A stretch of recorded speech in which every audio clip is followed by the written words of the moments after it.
Well, this seemed like a harder game than I thought.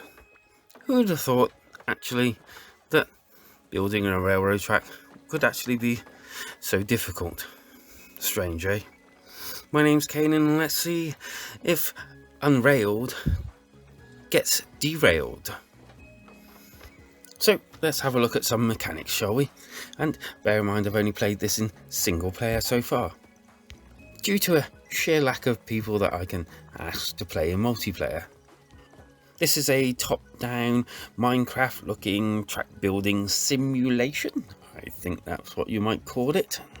And as so, you will be tasked to chop wood, mine, stone, and put out fires on your train.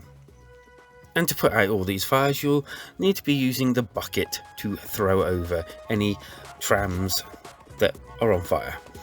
You'll be laying track so that the train can make it from one station to another, and this will be the basis of your gameplay throughout. One train, one track, built from one station to another continuously. Now that may not sound fun, but it actually is. There's a day and night cycle, which blots out everything so that you can only see where your surroundings are. And there's also a dynamic weather system, which is pretty neat. And if I've got this wrong, I do forgive me, because every time it rains, it seems to put any fires out that's on my train. Now all this seems well and good, but you have to also bear in mind that the screen is constantly moving across when the train moves across. And if you leave any items that you need, like an axe or anything behind, that's it gone. You may as well just restart the level. Add to that, if you don't build enough room for you, the train, the other bot, or if you're playing in multiplayer, the other person, to move round comfortably and to get past each other, then again you're going to get stuck, or you won't be able to get tools to progress. Again, restart, or your train will explode, one or the other. In single player, you have to tell your bot what to do, using a wheel and drawing a path on the floor. This can sometimes go very wrong, but mostly works quite well. I have to say that the first time I actually conquered this, the first part anyway, was a great achievement, because up until then I kept on failing, getting the axe stuck over there, or not being able to get past the train to move on to lay more track down. It was a big learning curve, but one I learned quite quickly after, about 4 goes at it. But in the end I got it, and I moved on, and it got better and better, and harder and harder. But at least I got to grips with the mechanics.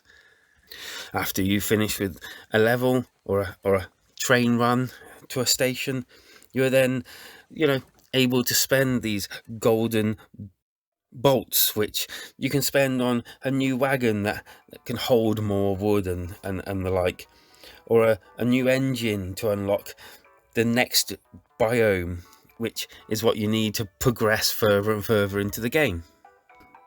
The game can be a little fiddly at first, and I only played it in single player, as I said, and the challenge was real and still there, and I still had a lot of fun.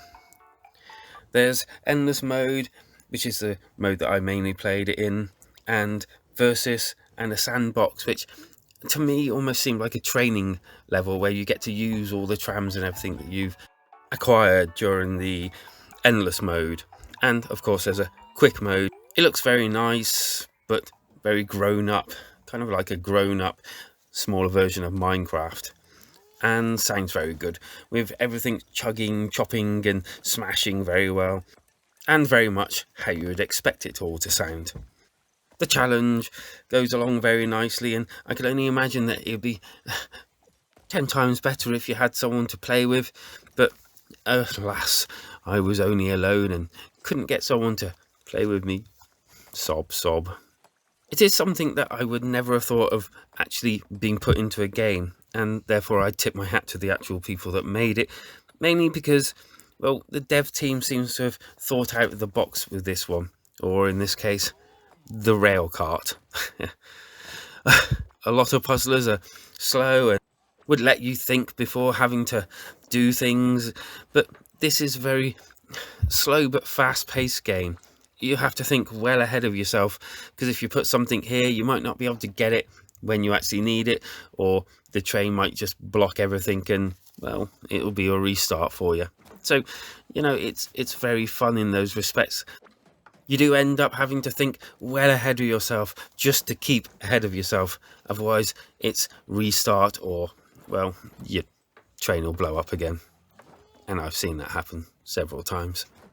And so I think it's time to, you know, give this game a score. And I rate games out of 5. And I'm going to give this game a 4 out of 5.